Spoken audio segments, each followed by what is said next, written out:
मुझे याद है कि जब विस्थापन के एक सवाल पर एक बहुत बड़ी लेख लिखने की प्रक्रिया चली थी आज से 8-9 साल पहले। तो अलग अलग इलाकों के विस्थापन पर कुछ चीज़ें जमा की जा रही थी। उसमें एक लेख स्टैन ने भी लिखा था और वो मेरे पास अभी भी संग्रह पड़ा हुआ है। उसमें एचईसी के सवालों, एचईसी का विस्थापन, बोकारो का विस्थापन, कुक्कू डैम का विस्थापन और माइनिंग के द्वारा विस्थापित ये चैबासा का विस्थापन के अलावा जो नए विस्थापन के दौर चले हैं उस पर उनका एक अच्छा स्टडी रिसर्च आर्टिकल था। मैं उसको पढ़ी थी तो मैंने उनसे सवाल भी किया था कि इसमें महिलाएं जो हैं वो कहाँ हैं। तो उन्होंने कहा था एक बार कि ट्राइबल इलाके में वीमेन को प्रॉपर्टी में राइट नहीं है और ऐसी स्थिति में जो एकल महिलाएं हैं, विडो लेडी हैं, वो तो ओझल हो गई। उनको तो सर गवर्नमेंट ने कोई राइट्स ही नहीं दिया क्योंकि समाज उनको राइट्स नहीं दिया है, इसलिए सरकारी तौर पर भी उनको राइट्स नहीं है। तब तुम सोचो कि कितनी महिलाएं जब विस्थापित हुई होगी तो कहाँ चली गई होगी।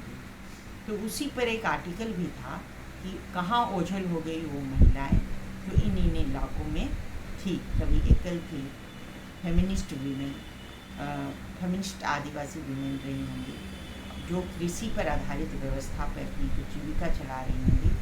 वो विस्थापन होने के बाद कहाँ गायब हो गई, इसका कोई आंकड़ा किसी भी सरकार या किसी भी सिविल सोसाइटी के पास नहीं है। वो महसूस भी करते थे कि महिलाएं ज़्यादा चिंतित है समाज के प्रति और समाज की गतिविधियों में उनकी भागीदारी सबसे ज़्यादा है और समाज उनको बहुत इग्नोर करता है। हमें लगता है कि महिलाओं को मानव समझने वाला व्यक्ति इनकी दृष्टि में थी। ये एक अच्छा पहल था उनका। और व्यवस्था परिवर्तन की जो लड़ाई है वो थोड़ी कठिन लड़ाई है। उस कठिन लड़ाई में उनकी भागीदारी थी। तो आप अगर बहुत ध्यान से अगर देखेंगे, स्टैन स्वामी ने जो बगीचा का गठन किया, नाम बगीचा रखा है।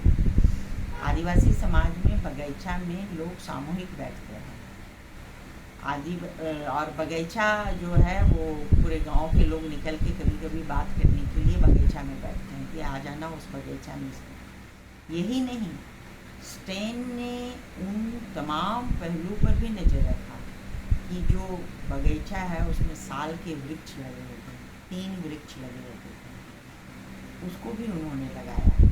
पत्थर लगाया, पत्थर में पूरे आंदोलन की चीज़ों को लिखा, बिरसा मुंडा को स्थापित किया वहाँ, और इवन तक कि सारे शहीद हुए लोगों में उनको जगह मिला वहाँ। यही नहीं, वहाँ काम करने वाले अधिकतर महिलाएं ही स्टैन के साथ रही। उस क्रम में हम लोग ये महसूस करते थे कि स्टैन महिलाओं को थोड़ा प्रमोट करते थे और महिलाओं को जगह देते थे। लेकिन ये जो पुरुषवादी समाज है, आंदोलन भी पुरुषवादी व्यवस्था पर आधारित है। पुरुष ज़्यादा निर्णय प्रक्रिया में भागीदारी लेते हैं, महिलाएं निर्णय प्रक्रिया में भागीदारी नहीं लेते थे। वो पुश करते थे कि आप भी बोलो, आप अपनी राइट्स की बात भी बोलो और राइट्स की बातों पर भी लिखना जारी रखो और अधिकार की मांग भी करो। कि जो अधिकार की मांग है, जो अधिकार मुझे रिया से मिलना चाहिए, वो रिया मुझे दे, ये बात हमको रिया को समझाना चाहिए। तो ये पहले खुद समझेंगे फिर समझाएंगे। तो ये प्रक्रियाएं होनी चाहिए और ये प्रक्रिया में वो लोगों को लाना चाहते थे। ये प्रक्रिया में प्रैक्टिस शुरू हो गई थी। ये प्रक्रिया में लोग अपनी बातों को रख सकें, ये एक मुहिम उन्होंने कंटिन्यू प्रोसेस में चलाया। दूसरा पहलू ये है कि उनकी दृष्टिकोण में गांव में अखड़ा होता था। अखड़ा में हर मुद्दों पर बैठ के बात करते थे। मुद्दे कहने का मतलब गांव की अपनी जो व्यवस्था है, ज़रूरत है, उसमें बैठे। इसलिए बगीचा के अंदर उन्होंने अखड़ा का भी निर्माण किया। तो पूरी की पूरी व्यवस्था, पूरी की पूरी उसकी कार्य प्रणाली और उनका सोच, या तो पूरा आदिवासियत उस पर शामिल हो गया था, वो खुद ही एक आदिवासी हो गए थे, पूरी तरीके से वो आदिवासी हो गए थे और वो तमाम लोगों के लिए सोचने लगे थे। स्टैन फेमिनिज्म को फॉलो कर रहे थे, इसमें महिलाएं जो है वो परिवार के सबके लोगों के लिए सोचती है, उसमें कोई हायरार्की नहीं होता है। लेकिन बाकी समाज के अंदर हायरार्की है। ऐसा नहीं है कि पुरुष, आदिवासी समाज में ये पुरुष वर्चस्व की बात नहीं है, यहाँ भी है, लेकिन स्टैन उसको थोड़ा लांग कर भी काम किए हैं और उस दृष्टिकोण से वो आगे हैं। तो पूरे आंदोलन जो जहाँ जहाँ बड़े आंदोलन चले हैं, वहाँ वहाँ पुरुषों का वर्चस्व ज़्यादा रहा है, और मुद्दे जो उठे हैं उसमें भी पुरुषों का वर्चस्व ज़्यादा रहा है, निर्णय प्रक्रिया में भी पुरुषवादी समाज ज़्यादा रहा है। तो कह सकते हैं हम कि पूरा मूवमेंट जो है वो पुरुषवादी समाज से प्रेरित रहा। जब भी कोई कार्यक्रम तय होते थे या आंदोलन की प्रक्रियाएँ तय होती थी, तो उसमें भागीदारी की गिनती करवाते थे और कहते थे उसमें महिलाएं जो आएंगी उनके लिए क्या अरेंजमेंट है, उनकी व्यवस्था क्या है। तो सेफ की दृष्टिकोण भी हो सकता है उसके दिमाग में कि वो आएंगी, रहेंगी, और सिर्फ महिलाएं नहीं, जो उनके पास छोटे बच्चे हैं उनकी भी सेफ की व्यवस्था वो करते थे। सैनिटेशन का विशेष ख्याल कि वहाँ होगा या नहीं होगा, आने जाने का सावधानी, और यहाँ से जिस कार्यस्थल पे जाती थी या आंदोलन के स्थल पर जाती थी, वहाँ से वापस वो घर गई या नहीं वापस, इसकी जानकारी लेना, और टीम लीडरों के साथ संपर्क में रह के आंदोलन तो अगर मान लीजिए 2 घंटे 4 घंटे चला, तो 4 घंटे के बाद का काम स्टैंड करते थे। वो समय पे पहुँचे या नहीं, गाड़ी वहाँ तक पहुँची या नहीं, जो टीम लीडर थे उन्होंने उनको तक पहुँचाया नहीं है, बच्चे कैसे खाएं कि नहीं, पानी की अरेंजमेंट था या नहीं। लेकिन एक पहलू जो हम कहेंगे जो अमूमन गौर नहीं करते थे, वो था सुरक्षा का मसला, मतलब फिजिकली सुरक्षा का जो मसला है। और बीच में एक दो लड़की ऐसा कार्यक्रमों में आई और फिर वो वापस अपने घर नहीं गई, मगर उसके लिए भी उन्होंने चिंता की है और कहा कि उनको पता लगाने की कोशिश करनी चाहिए कि वो क्यों नहीं गई। तो हालांकि वो अपने दूसरे कामों के लिए वो निकल गई थी, उसको कुछ और काम करना था, तो वहाँ वो ज्वाइन कर रही थी, तो काम करने के लिए वो कहीं गई थी, बाद में पता चला हम लोगों को। तो आप जब ये सवाल कर रहे हैं तो मुझे वो लड़की याद आ रही है कि वो अपने घर नहीं गई थी और उस टाइम को ये पता चला था, तो उन्होंने उसके बारे में चिंता व्यक्त किए थे।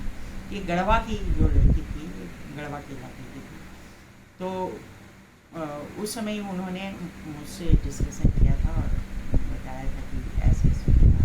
तो महिलाओं की सुरक्षा को लेके हर पहलू की, सुरक्षा के हर पहलू पर वो ध्यान देते थे। स्टैन तो खुद ही सारी महिलाओं को पढ़ने के लिए प्रेरित करते थे। मैं एक उदाहरण दे रही हूँ।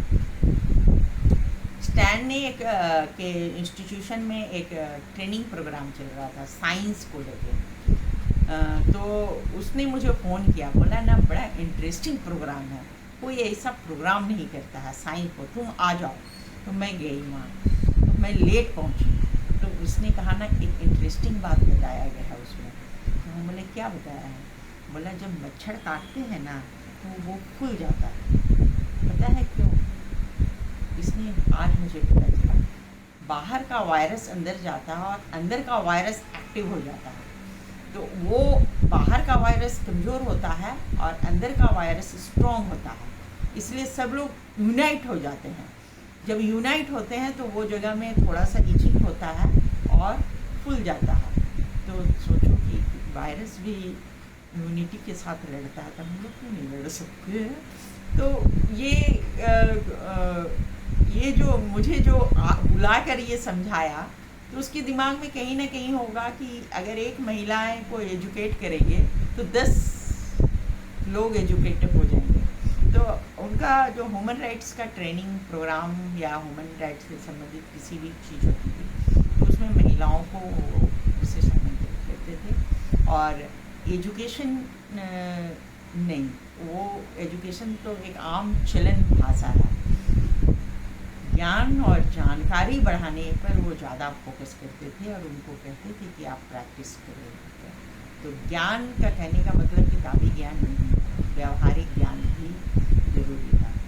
जानकारी का मतलब ये था कि आप इंफॉर्मेशन अपने पास रखोगे दुनिया का तो तुम पर हमले कम होंगे।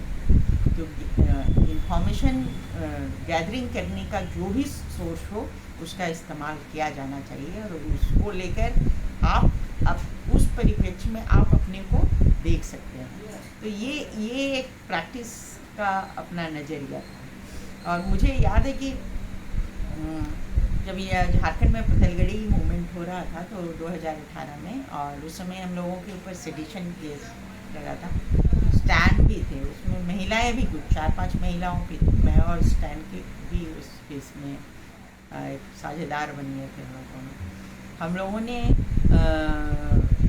उसको लेके जब बातचीत कर रहे थे तो 2 बार हम लोगों ने एक बड़ी मीटिंग कॉल किया था कि इतने लोगों के ऊपर सेडिशन के मामले लगे हैं, चर्चाएं करें। तो स्टैन ने एक सवाल उठाया था उस करण में कि गांव की महिलाएं कहाँ हैं, क्योंकि उस मीटिंग में अधिकतर पुरुष की संख्या ज़्यादा थी। तो गांव की महिलाएं कहाँ हैं?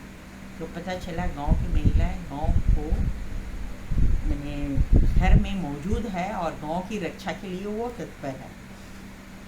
तो स्टैन एक बात बोले थे कि सोचो कि कितनी ताकतवर है महिलाएं, पूरे गांव खाली होकर पुरुष भाग गया मगर महिलाएं वहाँ मौजूद है और अब भी वो रक्षा कर रही हैं, वही जल, वही जंगल, वही जमीन की, और वहाँ से वो दुनिया नहीं चाहती। तो ये एक सीख देता है कि हम लोग महिलाएं, आदिवासी महिलाएं जो अपने ज़मीन से भाग नहीं सकती।